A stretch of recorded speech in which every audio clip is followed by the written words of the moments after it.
राधे कृष्ण आप सभी को। आज हम सुनेंगे 16 सोमवार व्रत की कथा। बहुत ही पावन और सुंदर कथा है। पूरे मन और भाव के साथ सुनिएगा। एक समय श्री महादेव जी पार्वती जी के साथ भ्रमण करते हुए मृत्युलोक में अमरावती नगरी में आए। वहाँ के राजा ने शिव मंदिर बनवाया था, जो कि अत्यंत भव्य और रमणीक था और मन को शांति पहुँचाने वाला था। भ्रमण करते समय शिव और पार्वती भी वहां ठहर गए। पार्वती जी ने कहा, हे नाथ, आओ आज इसी स्थान पर चौसर और पासे खेलते हैं। खेल शुरू हुआ। शिव जी कहने लगे कि मैं ही जीतूंगा।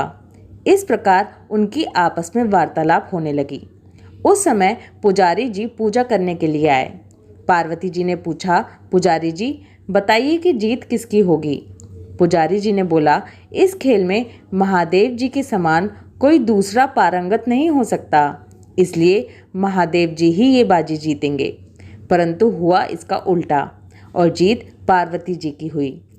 पार्वती जी ने पुजारी को कोढ़ी होने का श्राप दे दिया कि तूने मिथ्या भाषण किया है। अब तो पुजारी कोढ़ी हो गया। शिव पार्वती जी दोनों वापस चले गए। कुछ समय के पश्चात अप्सराएं पूजा करने आईं।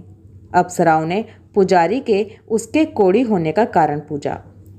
पुजारी ने सब बातें बता दी। अप्सराएं कहने लगी, पुजारी जी आप 16 सोमवार का व्रत करें तो शिव जी प्रसन्न होकर आपका संकट दूर करेंगे।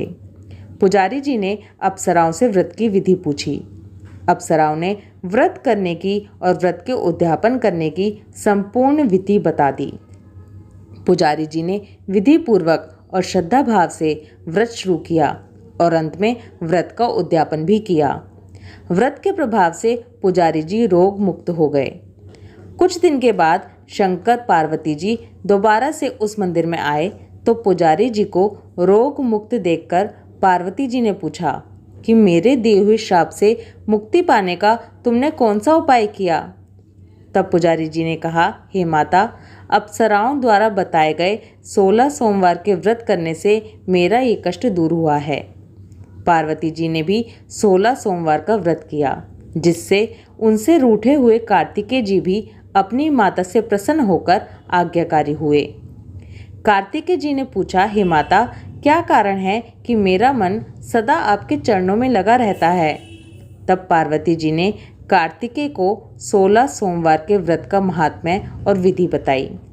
तब कार्तिकेय जी ने भी इस व्रत को किया, जिससे कि उनको उनका बिछड़ा हुआ मित्र वापस मिल गया। अब मित्र ने भी इस व्रत को अपने विवाह होने की इच्छा से किया। इसके बाद वो मित्र विदेश चला गया। वहाँ के राजा की कन्या का स्वयंवर था। राजा ने प्रण किया था कि हथनी जिस व्यक्ति के गले में वरमाला डाल देगी, उसी के साथ राजकुमारी का विवाह करूंगा। ये ब्राह्मण मित्र भी स्वयंवर देखने की इच्छा से वहां एक ओर जाकर बैठ गया।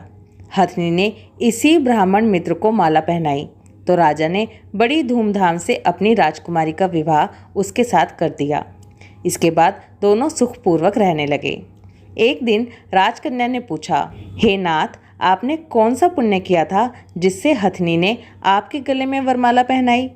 ब्राह्मण पति ने कहा, मैंने कार्तिकेय जी द्वारा बताए 16 सोमवार का व्रत पूर्ण विधि विधान सहित श्रद्धा भक्ति से किया, जिसके फल के कारण मुझे तुम्हारी जैसी सौभाग्यशाली पत्नी मिली।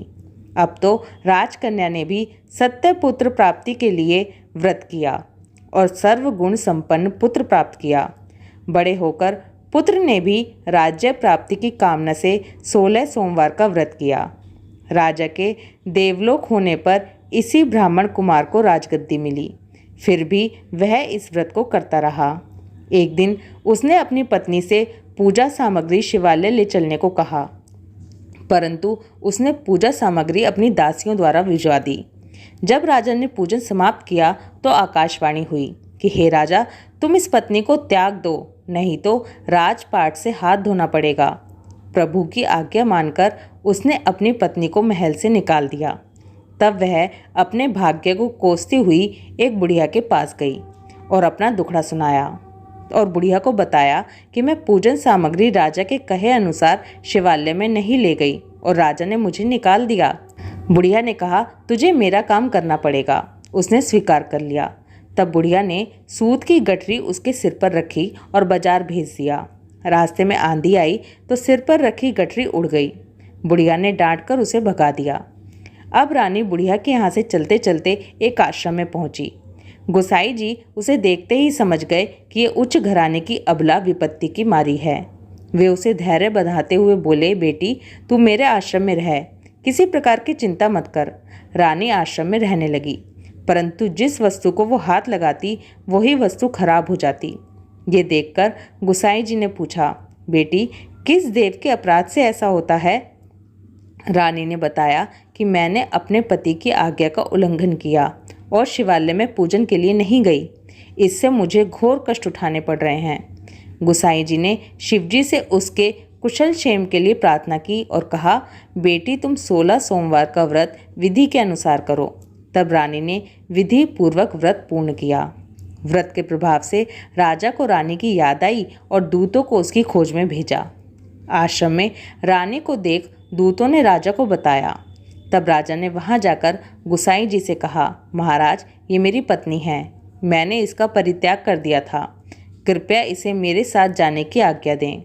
शिवजी की कृपा से प्रतिवर्ष 16 सोमवार का व्रत करते हुए वे आनंद से रहने लगे और अंत में शिवलोक को प्राप्त हुए। तो ये है 16 सोमवार के व्रत की महिमा। जय शिव ओंकारा प्रभु हर शिव ओंकारा, ब्रह्मा विष्णु सदा शिव, ब्रह्मा विष्णु सदा शिव, अर्धांगी धारा। ओम जय शिव ओंकारा। एकानन चतुरानन पंचानन राजे, स्वामी पंचानन राजे, हंसानन गरुडासन, हंसानन गरुडासन, वृषवाहन साजे। ओम जय शिव ओंकारा।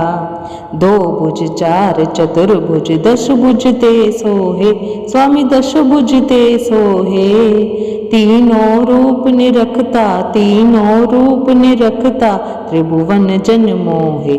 ओम जय शिव ओंकारा। अक्षमाला वनमाला मुंडमाला धारी, स्वामी मुंडमाला धारी, चंदन मृग मद सोहे, चंदन मृग मद सोहे, भाले शशिधारी। ओम जय शिव ओंकारा।